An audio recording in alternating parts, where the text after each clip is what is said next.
안녕하세요. 절대값TV의 명품 PD 한PD입니다. 자, 최근에 집값이 뛰니까 정부가 두 가지를 가지고 집값을 잡아보려고 그래요. 첫째는 금리를 올리는 것. 자, 그런데 지금은 금리 인하 시기니까 금리를 올리는 건 한계가 있겠죠. 당연히. 그리고 우리도 10월달에 금리를 이제 인하하기 시작해야 돼요. 연말 되면은 어쩔 수 없어요. 왜냐하면 기업들을 위해서, 그리고 자영업자를 위해서, 그리고 기존의 대출자를 위해서, 내수 진작을 위해서 금리 인하는 어쩔 수 없는 거예요. 그러니까 또 최근에 또 방향을 다시 잡아가지고 대출을 쪼이기 시작했어요. 그래서 먼저 갭 투자하는 대출을 먼저 쪼인다. 명분은 그런 거죠, 그죠? 근데 그게 얼마나 효과가 있을지 모르지만 어쨌든 갭 투자를 못하게 대출을 쪼이고, 자, 두 번째로는 DSR을 적용해가지고 또 대출을 줄이고, 그리고 세 번째는 이제 마통도 줄이고, 그 다음에 나중에 안 되면은 LTV까지 조절하겠다. 시장을 대출로 줘야겠다라는 거죠. 자, 근데 뒤에서 이야기하겠지만 결국은 이제 중산층들만 피해를 볼 수밖에 없다라는 거죠. 최근에 제가 한 얘기가 또 그렇게 돼가고 있고, 집값은 못 잡고, 그죠? 집값은 못 잡고 오히려 집을 살 사람들이 기회를 잃어버릴 수가 있어. 그죠? 그것 때문에. 그러면서 집값은 올라가고 집 살 기회는 놓치고, 최악의 경우가 그렇게 될 가능성이 있다. 자, 최근에 갑자기 이게 논란이 됐어요. 줍줍 무순위 청약 제도를 바꿔야 된다라는 게 문제가 됐어요. 이게 화제가 됐고, 정부도 이걸 제도를 개선해야 된다라고 갑자기 주말에 얘기를 꺼냈어요. 뜬금없이. 지금 이게 중요한 게 아니잖아요. 그죠? 청약에 그 문제가 생겨가지고 나온 물량을 무순위로 뭐 몇십 대 일, 몇백 대 일, 몇십만 대 일 해서 누군가 가져가는 게 뭐 그게 뭐가 문제가 되겠어요. 근데 갑자기 정부가 이걸 문제를 제기하고 제도를 바꾸겠다라고 얘기를 했어요. 자, 이거는 윤석열 정부가 문재인 정부 때 제도를 바꾼 거예요. 본인들이 바꾼 거야. 예전에는 그 지역 또는 그 지역의 무주택자만 자격을 줬는데, 이제는 뭐 어떤 그 아파트의 건건이 해당 사항에 따라 뭐 무순위 무주택자만 하는 경우가 있고, 신혼부부만 하는 경우가 있고, 전국구가 되는 경우가 있고, 그러면서 이제 얼마 전에 동탄에서 뭐 250만 대 1인가요? 그게 나오면서 이 제도에 대해서 문제점이 있다라고 파악을 하면서 제도 개선을 해야 된다라고 이야기를 하고 있어요. 자, 왜 이런 얘기가 나오는가? 저는 한번 제가 생각을 해봤어요. 왜 이게 문제가 되는 건가? 그죠? 무주택자가 이 집을 꼭 받아야 되는 건가? 그건 아니죠. 그죠? 왜냐하면 기존의 주택도 가지고 있는 사람도 20년, 30년짜리 집을 가지고 있는 사람들은 갈아탈 수 있잖아요. 그러니까 그게 문제는 아니야. 뭐 이걸 꼭 무주택자가 받아야 된다, 그런 건 문제가 아닌 것 같고. 자, 이 이야기부터 보시죠. 자, 이 서진영 광운대 부동산 법무학과 교수가 한 얘기예요. 이 사람의 얘기에 모든 내용이 농축되어 있어요. 자, 무순위 청약 제도가 과열되면 사행심을 초래할 뿐만 아니라, 사행심이란 말이 중요한 거예요. 그러니까 열심히 일해야 되는데, 대한민국 국민들이 열심히 일해야 되는데 250만 명, 300만 명이 그 로또에 행운을 걸고 있다. 그죠?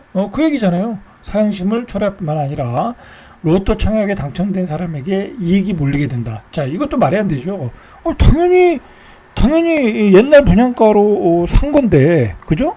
그게 부당이익은 아니죠. 그죠? 그리고 한 채인데, 그러면 그 전에 분양받은 사람들은 뭐예요? 그죠? 5억짜리 받았는데 지금 15억이 된 거야.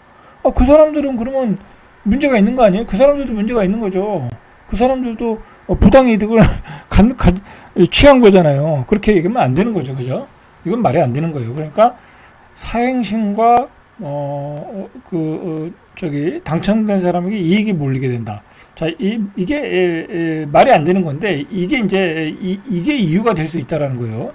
그래서 과열을 넘어 사회적 갈등을 초래하지 않도록 정부가 관련 제도를 다시 선볼 때가 왔다. 이게 이제 기득권이 생각하는 얘기죠. 그죠? 아니, 5억짜리 아파트를 누군가 15억에 받았어. 뭐 그것도 매일 하는 것도 아니고 1년에 하나 나올까 말까 한데, 아니 그게 왜 사회적 갈등을 초래하는 거죠? 이해가 안 가죠? 자, 우리가 이거를 해석을 좀 하면 바로 이거예요. 사행심을 조장하고 그들이 이 기득권이 보기에는 그게 사행심을 조장한다는 거야. 그냥 사람들이 평범하게 열심히 일을 해야 되는데 누군가 그것 때문에 당첨돼서 10억을 가져가. 그것도 아파트 당첨을 통해서.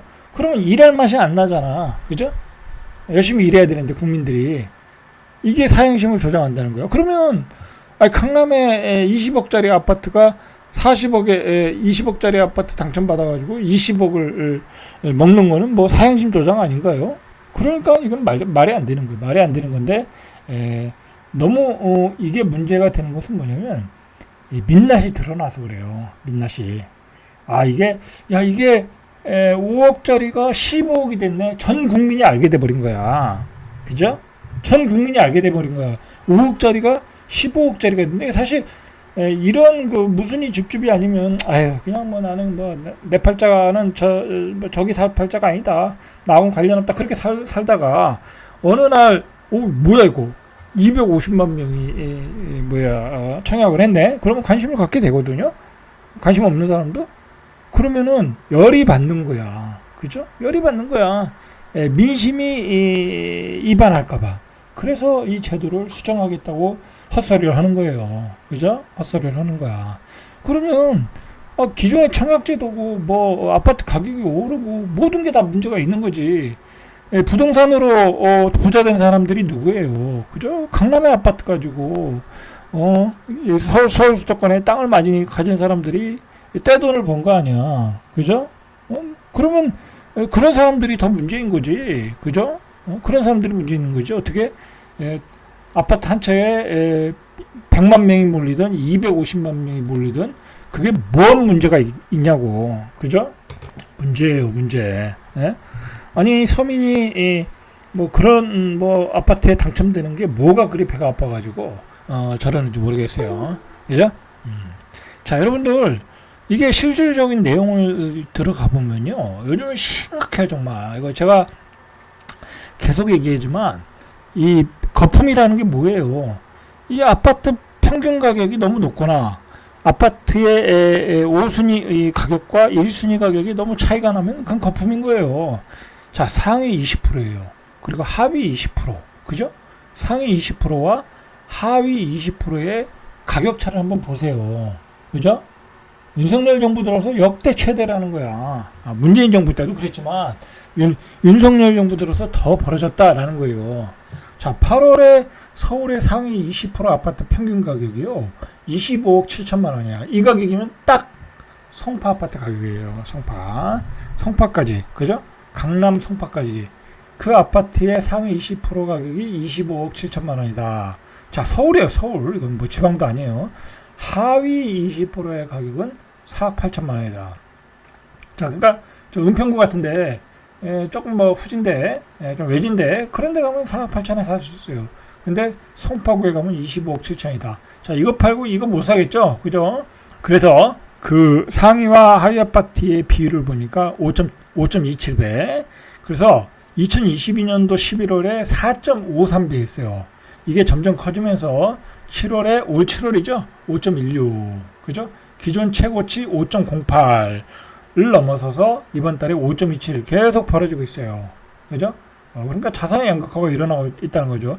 자, 이 서울의 평균 가격과 지방의 평균 가격을 또 비교해 보면요, 하위 20% 가격을 비교하면 10배가 넘어. 10배가 되는 거예요, 10배. 하위가 한 2억 얼마 되거든요? 그럼 10배가 넘는 거야.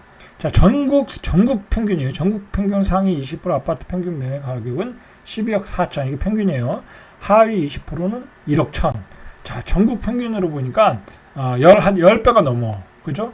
뭐 이건 그렇다 치더라도 뭐 지방에 뭐 시골에 또 아파트들 뭐 그런 아파트는 비교할 수 없으니까 어쨌든 10배가 넘어. 자, 수도권만 비교해 볼게요. 수도권 20% 상위 아파트 평균 매매 가격은 16억 6천만 원. 하위 20% 평균 매매 가격은 수도권은 더 벌어졌어요. 2억 3천만 원 정도. 그래서 5분위 배율이 7.15.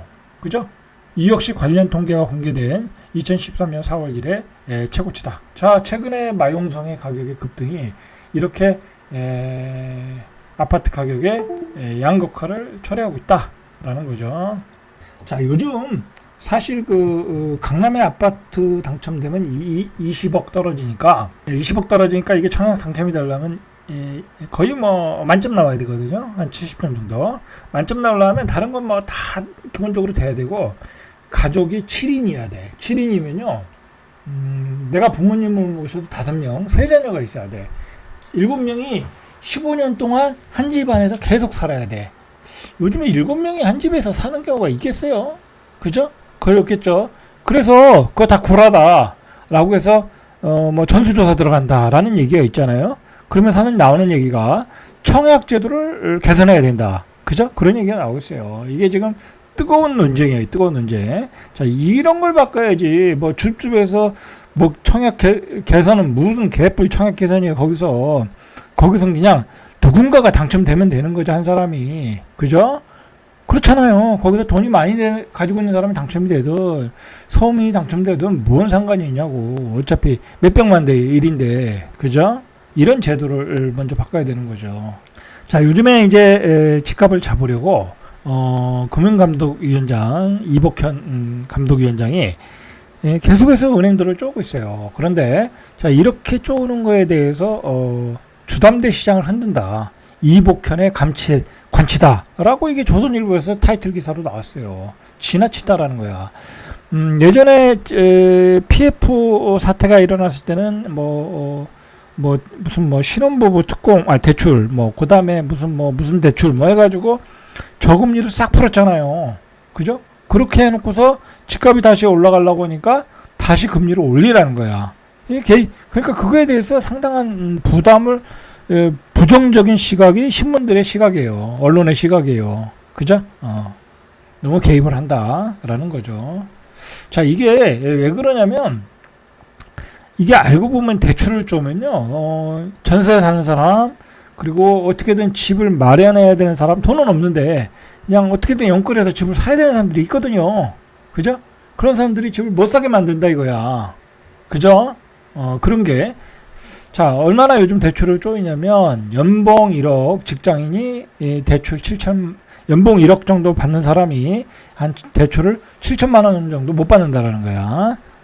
자, 금융당국이 가계대출 증가세를 잡기 위해 규제 고삐를 조이고 다음 달 스트레스 총 부채 원리금 상환 비율 DSR 2단계 이후에도 가계부채 증가세가 잡히지 않으면 바로 LTV까지 규제를 하겠다라는 거예요. 계속해서 대출 쪼이겠다라는 거예요. 지금 이렇게 되면은 집을 사려고 했던 사람들이 안 살까요? 그렇지 않을 거예요. 문제는. 그래서 이것 때문에 집값이 잡히면은 괜찮은데 어떤 현상이 나오면 지금 8월에 거래량이 좀 줄어들었거든요. 8월에 거래량이 줄어들었는데 근데 가격이 안 떨어지잖아요. 그죠? 이러다가 한두 달 쉬었다가 가을에 또 날아가는 거야. 그죠? 가을에. 그러면 이때 난리가 나는 거야. 내가 8월에 집을 사야 되는 사람들이 못 사가지고 9월, 10월에 비싸게 살 수도 있다. 그렇게 되면 이제 금융감독위원장은 욕을 먹는 거예요, 지금. 그죠? 자, 이래저래 지금 은행들이 계속해서 대출을 쪼이고 있어요. 특히 갭투자 이용되든 전세 자금 대출도 막고. 이게 문제는 전세 자금 대출도 지금 줄어들고 있다라는 거야. 왜냐하면 내가 전세 자금 대출을 다 못 받으면 마통을 또 써야 되거든. 마통을 써서 그거 가지고 플러스 해가지고 전세를 얻는 사람이 있거든요. 그것도 모자라면 생활자금으로 받아서 전세를 얻는 사람들이 있어요. 그죠? 근데 지금 생활자금도 2억까지 되는 거 1억으로 또 줄이겠다고 그러잖아. 그럼 어떻게 되겠어요?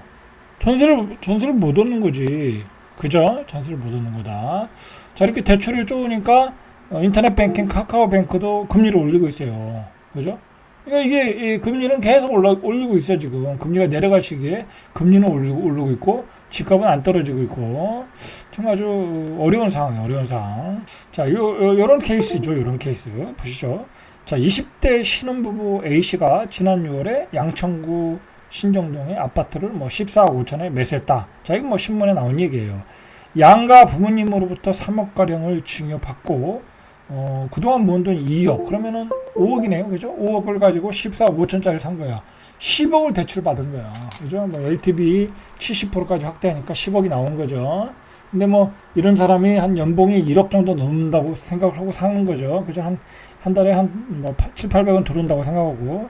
그러면 이 사람은 주담대로 한 10억 1,500 정도 받은 거야. 그러면 어떻게 될까요? 그렇게 해서 집을 사고 있다 이거야. 그리고 대출이자 대출 월리금 한 400 내고. 그죠? 살 수는 있죠. 그 사람 소득으로는. 그러니까 정부는 그렇게 해서 무리하게 사지 말아라 라는 얘기고, 지금 사야 되는 젊은이들은 계속해서 집을 살려고 하고, 지난번에 또 트라우마도 있고. 자, 이 지역에서 영업 중인 공인중개사 정모 씨는 최근 대출이 적은 60대 이상의 집을 팔고 오히려 30, 40대가 빚을 내서 집을 사고 있다라는 거예요. 이런 게 상급지에서 지금 나타나고 있다라는 거예요.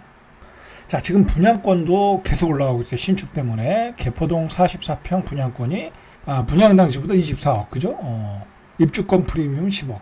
아니, 여러분, 이런 게 문제죠. 그죠? 줍줍에서 누군가 로또 10억의 차익을 가져가는 게 사행신 조성인가요? 이런 게 문제인 거죠. 자, 이달 전매 제한이 풀린 광진구의 아파트도 프리미엄이 10억이다. 자, 이렇게 되면 여러분들, 서울은 대한민국 서울 수도권에 2,200만 명 정도가 사는 데가 서울 수도권이에요. 그런데 이렇게 집값이 끈다. 이제 서울 수도권에 사시는 분들의 어떤 이 만족도, 행복도는 쭉 떨어지는 거야. 그죠? 뭐 집 한 채도 못 사는데, 그죠? 뭔 의미가 있겠어요. 살아가는데, 그죠? 이렇게 되면 굉장한 힘든 생활이 계속되는 거야. 힘든 생활이 계속된다. 주거비가 너무 비싸면 아무것도 쓸 수가 없어요. 그죠? 자, 어쨌든 그렇게 해서 뭐 생활 안정자금, 마통도 계속 줄이고 있다는 거예요. 그죠? 마통도 줄이고 있다. 자, 이렇게 되면 전세를 내가 5억, 6억짜리 이사 가려고 계약했던 사람들이 이제 3억, 4억짜리로 이제 바꿔야 되는 거야. 그럼 이제 더 낮은 수준의 집으로 가야 되죠. 그러면 또 굉장히 열 받겠죠. 그죠? 열 받겠죠. 자, 통장 자동 제출, 마이너스 대출도 역시 현재 1억 원에서 1억 5천 정도에서 5천만 원 정도 감액된다 라는 거죠. 이것 받아가지고 또 주식하는 분도 있고, 그리고 우리은행은 다주택자를 대상으로 생활안정자금 목적의 주택담보대출 한도를 기존 2억 원에서 1억 원으로 축소한다. 그죠? 자, 이제 어려워지는 거예요. 자, 결론입니다. 정부가 집값을 잡으려고 대출을 쪼는데 서민들, 중산층들만 피곤해졌다. 그죠? 집을 살 기회를 놓치고 있고, 그 다음에 전세를 이사 가야 되는데 또 금액이 안 나와서 낮춰서 또 이사 가야 되고, 그리고 뭐 집값이 그렇다고 잡히는 것도 아니고, 그죠? 오히려 지금은 그것 때문에 오히려 집값이 올라가는 속도는 조절이 되고 있지만, 결국은 이게 또 나중에 한꺼번에 몰리면, 매수세가 또 한꺼번에 몰리면 역효과를 줄 수 있다 라는 거죠. 자, 절대값TV의 명품 PD 한PD였습니다.